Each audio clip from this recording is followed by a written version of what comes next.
তুমি যেভাবে আমায় কাজ পাইয়ে দিলে সেভাবেই ছোট সাহেবকেও ওনার যোগ্য কোনো কাজের ব্যবস্থা করে দাও ঠাকুর।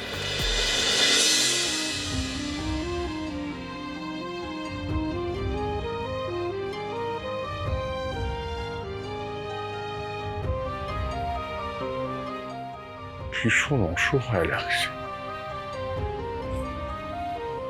এই ইন্দ্রাণীকে আমি চিনতেই পারছি না। ভীষণ অচেনা লাগছে, ভীষণ অচেনা। কুসুম, কুসুম দেখো, মায়ের কথায় কষ্ট পেও না। তুমি তো জানোই মা একবার রেগে গেলে মাকে শান্ত করা অতটা সহজ নয়।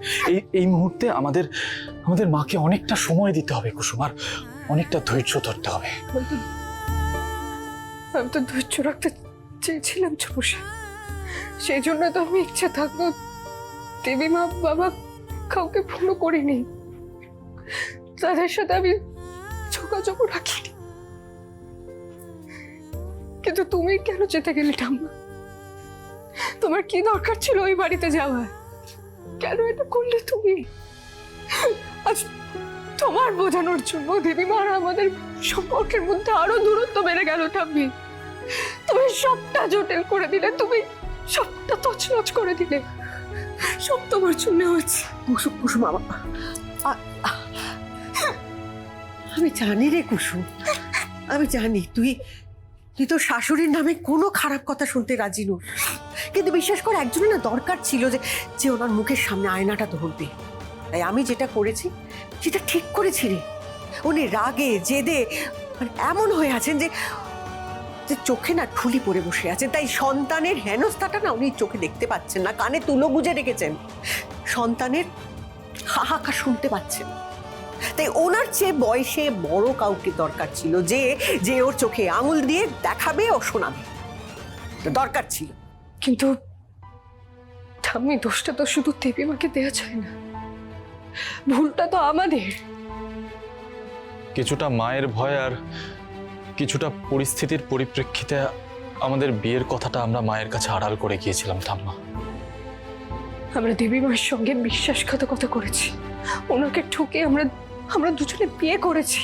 তাও মনে একটা আশা ছিল ঠাম্মা যে একদিন দেবী মা ছোট সাহেবকে ঠিক আগলে নেবে। কিন্তু কিন্তু আজ সেই সুযোগটা না তুমি ভেস্তে দিলে। তোমার জন্য আমাদের সম্পর্কে দূরত্ব চলে এলো, শুধুমাত্র তোমার জন্য ঠাম্মা। ওই বাড়িতে ফেরার সেই সুযোগটাও নষ্ট হয়ে গেল। সবকিছুর জন্য দায়ী তুমি। এখন না মনে হচ্ছে আমাদের এখানে থাকতে আসাটাই ভুল হয়েছে। তাই এখানে আমরা থাকবো না ছোট সাহেব, আমরা এখানে আর থাকবো না।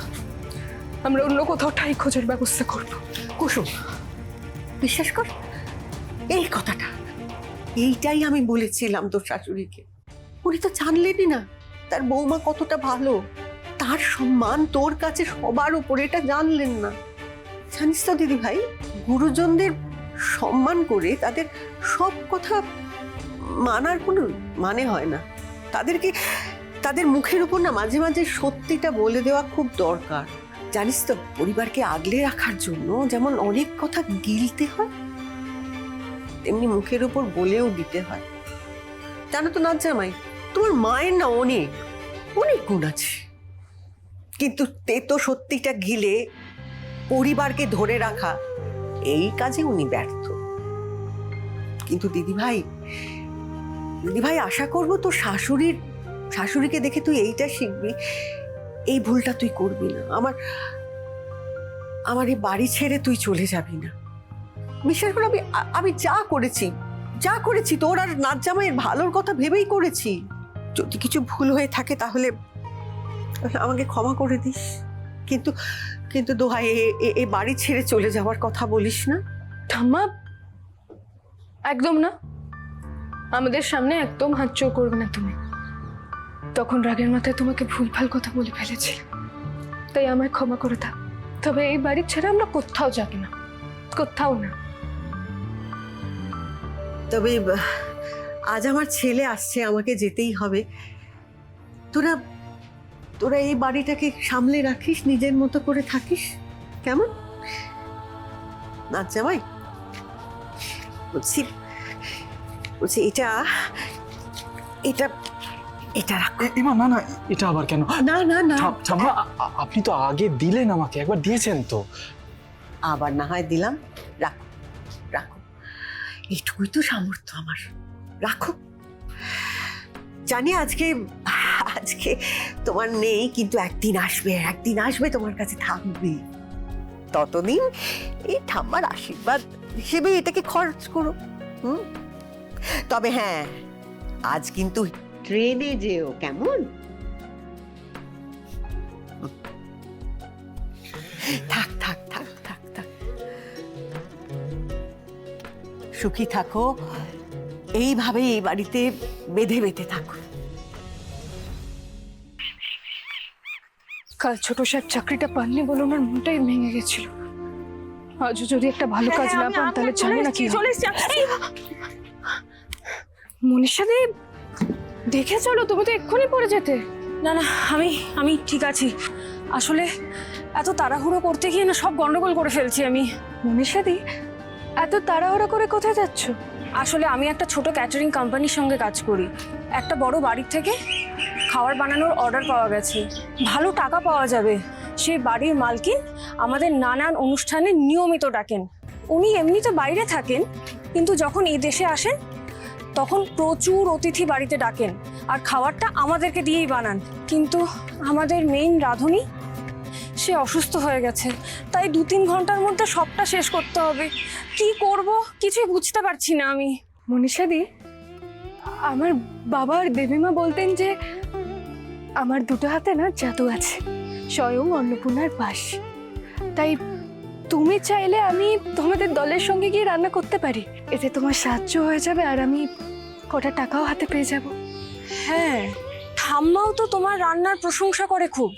আজ তুমি যদি সত্যি রান্নাটা সামলে দিতে পারো তাহলে আমাদের অনেকেরই কাজ চলে যাওয়ার হাত থেকে বেঁচে যাবে, আর ম্যাডাম খুশি হয়ে গেলে পরে প্রচুর টাকা দেবে।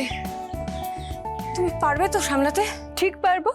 এই পৃথিবীতে আমি অন্য কোনো কাজে এতটা আত্মবিশ্বাস পাই না যতটা আমি রান্না করতে গিয়ে পাই। তুমি দেখবে কেউ একটা খুঁতি বের করতে পারবে না। বেশ, তাহলে চলো। আর বললাম তো, যদি কাজটা ভালো হয়ে যায় অনেক টাকা পাওয়া যাবে, তুমিও তোমার ভাগের টাকাটা পাবে। কিন্তু আর দেরি করা যাবে না কুসুম, অনেকটা পথ তো যেতে হবে।